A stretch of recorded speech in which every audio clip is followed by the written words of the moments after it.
సత్యసాయి వాహినులు మానవాళి ఉద్ధరణకై సాయి భగవానుని దివ్య హస్తాల నుండి జాలువారిన ఆధ్యాత్మిక సాహితీ సౌరభాలు.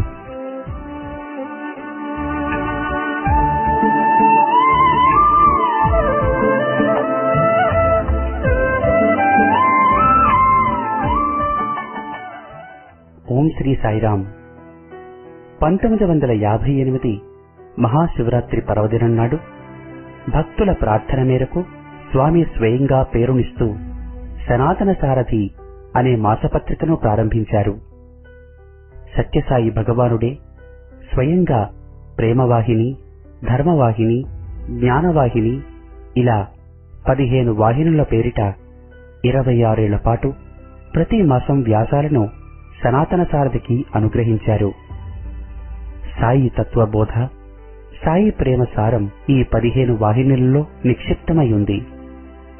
ఆ వాహినుల పరంపరలోని ఇప్పుడు మీరు వినబోయేది భాగవత వాహినిలోంచి ఒక భాగం.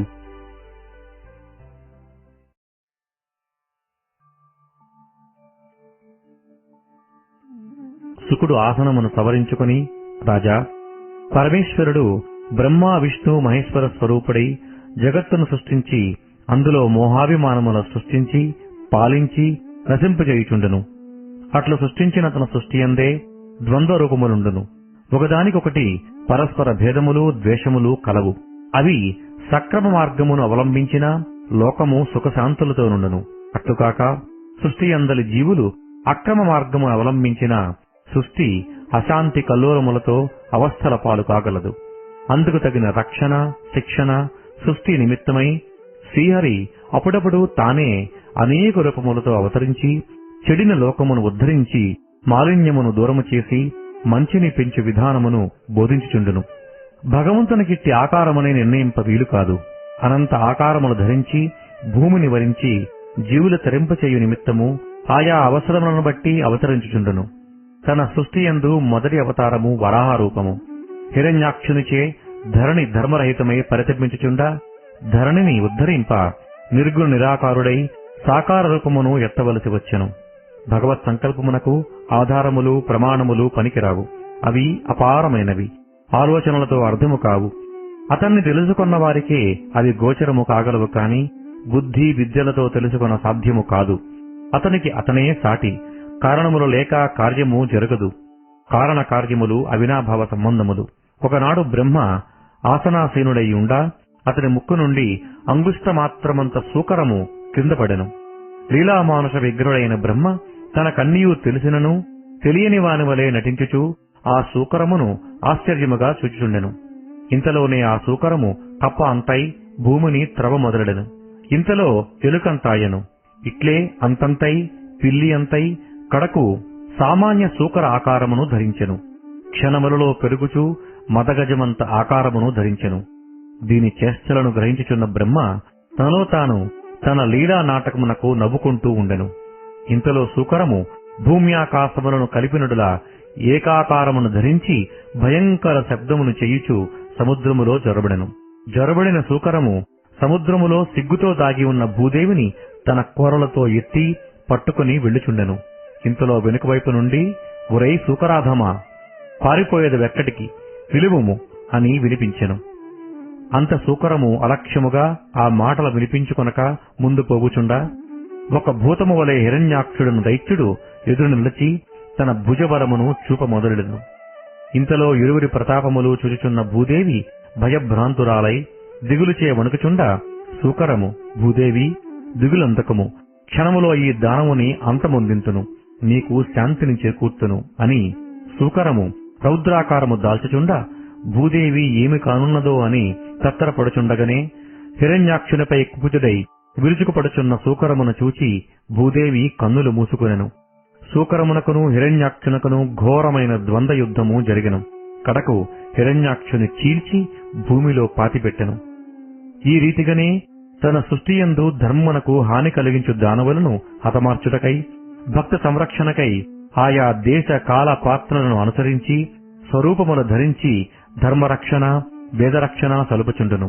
అట్టి సృష్టి సంరక్షణ నిమిత్తమే మత్స్య, కూర్మ, వరాహ, నారసింహ, వామన అవతారములు. అన్నింటికంటెను ఆనందమయమును పరమోత్కృష్టమును అగు అవతారము ఒక కృష్ణావతారము మాత్రమే. అయినను అన్ని అవతారముల ముఖ్యోద్దేశములు ధర్మరక్షణ మాత్రమని తెలుసుకునవలెను.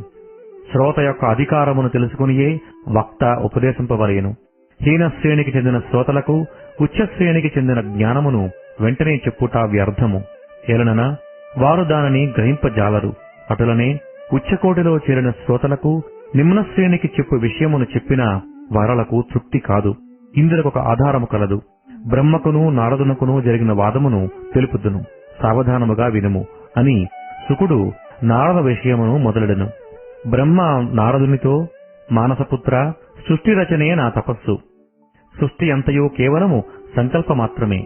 అయితే ఆయా జీవరాశులకు కొన్ని నియమములనందింతును. వాటిని సక్రమ మార్గమున వినియోగించుకున్న సృష్టి చక్రము ధర్మముగా తిరుగును. అట్లుకాక నియమములను ఉల్లంఘించి వక్రమ మార్గమున వాంఛల ఫల సిద్ధికై ప్రాకారుడిచే ధర్మము నశించి లోకమున నానా బాధలు అనుభవింపవలసి వచ్చును. రాత్రింబగళ్లు నా సంకల్ప మాత్రమే. ప్రజాపతులందరూ నా అంశములే. ప్రజలలో ప్రజాభివృద్ధి భావన ఉన్నంత వరకును అది నా భావనే అని తలంచవలను. ఒక్కొక్క సమయమున సృష్టించిన జగత్తును రక్షించుటకై నేనే మన్వంతరమున మను రూపమును ధరించి అవతరింతును. అందుకు తగిన దేవతలను ఋషులను పుట్టించి ప్రజలకు మార్గదర్శకులగునట్లు వారి ప్రవర్తనలను లోకమునకు ఆదర్శములుగా అందించినట్లు చేతును. ఇతిమీరి పెరుగుచున్న సృష్టిని అంతమొందింతును. దానికై రుద్రరూపమును కూడా దాల్తును. మంచిని పెంపొందించుటకై, మంచిని కాపాడుకునుటకై చెడ్డను కూడా సృష్టింతును. మంచికైనను చెడ్డకైనను కొన్ని హద్దులు నియమింతును. లేకున్నా అవి పెడమార్గము పట్టి ప్రజలను బాధపెట్టును. అందరియందనూ నేను వ్యాపించియుందును. సర్వవ్యాపి అయిన సర్వభూతాంతరాత్మ అయిన నన్ను ప్రజలు మరచుటచే ప్రకృతియే స్థిరమని భావించి మోహించి బాధలకు గురియగుచున్నారు. అట్లుకాక నాపైననే లక్ష్యముంచి అన్నింటికీ హరియే కర్త అనియు మిగిలినవన్నయు అతని సంకల్పమాత్రమైన సామగ్రి అనియు భావించినా అట్టి వారిని అనుగ్రహించి వారే నేనే వారును సత్యమును తెలుపుచున్నాను. అట్లు అనుగ్రహ పాత్రులైన వారు వేలకు వేలు కలరు. వారే లోకమున సాధకులుగను, మహనీయులుగను, ఋషులుగను, దైవాంశములుగను మార్గదర్శకులై ధర్మమును సత్యరూపముగా సాక్షాత్కరింపచేసుకున్నది. వారిలో కొందరిని తెలుపుదును. సగరుడు, ఇక్ష్వాకువు, ప్రాచీన బర్హి, రుభువు, ధ్రువుడు, రఘుమహారాజు, జయాతి, మాంధాత, అలర్కుడు, శతధన్వుడు, దిలీపుడు, బలి, భీష్ముడు, శిబి, పిప్పలాదుడు, సారస్వతుడు, విభీషణుడు, హనుమంతుడు, ముచికుందుడు, జనకుడు, శతరూప, ప్రహ్లాద మొదలగు వారందరూ రాజర్షులు, బ్రహ్మర్షులు, రాజపుత్రులు, కులీనులు. వారినందరినీ భాగవతులనియే చెప్పవచ్చును. వీరు దీక్షను సాధించి భగవత్ కథాశ్రవణములు గావించిరి. వారలలో స్త్రీ, ద్విజ, శూద్ర, చండాలాది లింగ, వర్ణ, ఆశ్రమ భేదములు లేక అనుగ్రహమునకు పాత్రులైరి. నేను కారణుడను, నిత్యుడను, సచిదానంద స్వరూపుడను. నేనే హరిహర బ్రహ్మ రూపములను ఆయా సమయము సందర్భమును అనుసరించి మారుచుండును. ప్రపంచమంతయు నా సంకల్ప కల్పనయే కాని నా సాకార రూపము కాదు. వత్స, ఈ విషయము నీపై గల ప్రేమచే నీకు తెలిపితేనే కాని అన్యులకు నా సృష్టిని తెలుసుకున్న సాధ్యము కాదు. ఈ తెలిసిన విషయమును భాగవత సంక్షేపమని అందురు. అవతార లీలలను, భక్తులైన వారల నామములను, భగవంతునకు భక్తునకు గల సమీర సంబంధమును, ఈ మూడింటి ఏకత్వమును భాగవతమని అందురు.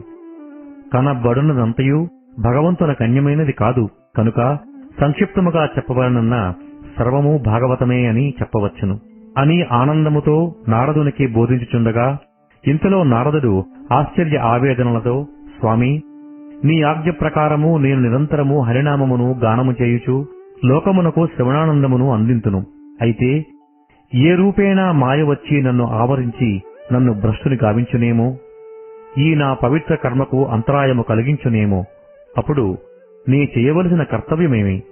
మాయ ఆవరింపకుండుటకు ఏడేనను మార్గమున్నా దానిని కూడాను తెలిపి పుత్రవాత్సల్యమును పూర్తి చేసుకొమ్ము అని నారదుడు ప్రార్థించగానే బ్రహ్మ ఫక్కున నవ్వి, వత్స, నీ పలుకులు అమాయకపు బాలుని పలుకులుగా కనపట్టుచున్నవి.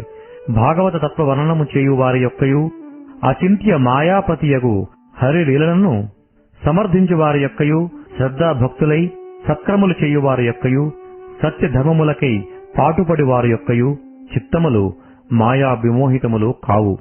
కాన నీవు వీణను చేపట్టి హరినామమును గానము చేయుచు ముల్లోకములు నిరంతరము తిరుగుచుండుము. భాగవత తత్వమును శ్రవణము చేసి ముల్లోకవాసులు భగవసాగరమును తరింతురు. కర్మలు బంధహేతువులు, అయితే హరిచరిత కర్మలు అతి దళితములు. జగత్తున విషయముల నుండి మనస్సును మరల్చి జగత్పతి అయిన హరియందు లీనమనర్చుటకు హరిచింతన తప్ప అన్య మార్గము వేరెండు లేదు అని పలికెను. పరీక్షిత్ మహారాజా, ఈ పవిత్ర దైవ సృష్టి బ్రహ్మ అందరికీ తెలుపుటకు వీలు కాదు గదా. ఉచ్చశ్రేణికి చెందిన శ్రోత అగుట వలననే నారదునకు ఉత్తమ జ్ఞాన సారమును త్రాగించెను. త్రాగిన నారదుడును పవిత్ర రసమును పెడమార్గమున దుర్వినియోగపరచక బ్రహ్మ ఆజ్ఞానుసారము త్రిలోకమునందు గానము చేయుచు లోకమును తరింపచేయుచున్నాడు. నీవును ఇట్టి ఉచ్చశ్రేణికి చెందిన శ్రోత ఒకటి చేతనే ఎవరికీ లభ్యము కాని నేను నీ చెంతకే వచ్చి పవిత్ర భాగవతమును శ్రవణము చేయించ మొదలెడుతుని. నేను సామాన్య వ్యక్తిని కాదు. శ్రోత యొక్క అధికారమును తెలుసుకొనక వారి చెంతనైనను చేరను. నిర్గుణ రూపుడకు భగవంతుని గుణములను బ్రహ్మ నారదునకు చెప్పుటలో నారదుడు ఎంతటి ఉచ్చశ్రేణికి చెందిన శ్రోతయో యోచించుకొమ్ము అని గంభీరముగా భావపూరితమైన పరుకులతో శుకుడు తెలుపుచుండగనే, పరీక్షిత్, ప్రభు, లోక పితామహుడకు చతుర్ముఖుని ఆజ్ఞను అనుసరించి నారదుడు పవిత్ర భాగవత కథను ఎవరెవరితో తెలిపెను. అట్టి పవిత్ర ఉచ్చశ్రేణి శ్రోతలు ఎంత ధన్యులో వారి గురించి విస్తారముగా వినిపింపమని ప్రార్థించెను. అంత శుకుడు, రాజా, నీవింత కంగారు పడదవెందులకు? ఈ విషయమున తొందరపాటు మంచిది కాదు. ధైర్యమును వహించి ఆనంద చిత్తుడవై వినుము. నేను సర్వమును నీకు వినిపింతును అని అనగా మహారాజు తిరిగి చేతులు జోడించుకుని, స్వామి, తొందరపాటేమాత్రమూ కాదు. అంత్యకాలమున నా మనస్సు ఆ శ్యామసుందరుని మందహాస మోమును చూచుచు పాతపద్దు మకరందమును పానము చేయుచు కాయమును వీడవలనన్ను కాంక్ష తప్ప మరి అన్య ఆశలు లేవు. ఏ నిమిషమున అంత్యకాలమాసన్నమగునో అట్టి సమయమున మదన మోహనుని మనస్సు స్మరించకుండినా తిరిగి 84 లక్షల జీవరాశులలో ఏదో ఒక జీవునిగా జననమొందవలసి వచ్చును కదా. అట్లు కాక ప్రాణమును వీడు సమయమున ప్రాణేశుని చింత ఉండుటకై అతని లీలా గుణ గణములను వినిపించి ధన్యుని గావింపము అని పరీక్షిత్ కోరగా, శుకుడు నవ్వి, మహారాజా, చెవులతో కథను విన్నంత మాత్రమున మనస్సు భగవత్ చరణారవిందములందు ఎట్లు నిలచును? ఈ విషయమున నీ అభిప్రాయమేమయ్యుండనో తెలుపగలవా అని ప్రశ్నించెను. రాజా మాటలు విని, ప్రభు, భగవంతునకు భగవత్ నమమునకు అతని గుణములకును భేదమేమాత్రమూ లేదు కదా. కథను శ్రవణము చేయుచున్నప్పుడు కథతో పాటు నామగుణ రూపములు కర్ణరంధ్రముల ద్వారా హృదయమును ప్రవేశించి లోనున్న అజ్ఞానాంధకారము పటాపంచలై ప్రకాశకాంతులు ప్రవేశించును కదా. అరణ్యమున సింహము ప్రవేశించగనే నక్కలు, పందులు ఇత్యాది పిరికి పందలకు జంతువులు తోకముడుచుకొని పారిపోకుండునా? నిజముగా శ్రవణము చేయువాడు మనస్సున చేర్చక శ్రవణము చేయడు. అట్టి మధుర మందహాస సుందరుని గుణగణములు మనసారా శ్రవణము చేసిన మనస్సు మాలిన్యమైన విషయములందు తిరిగి చేరదు కదా. శ్రవణం, మనస్సు రెండునూ ఏకమగును, అప్పుడే ఆనందము లభించెను అని మహారాజు ఉత్సాహపూరితుడై వికసిత వదనుడై విష్ణుమూర్తిని గురించి తెలుపుచుండా శుకుడు అడ్డుతగిలి, మహారాజా, చిత్తము స్వభావము అటు ఇటు తిరుగుటే కదా. దాని స్వభావమును వదలి భగవచ్చరణములందు ఎట్లు చేరును?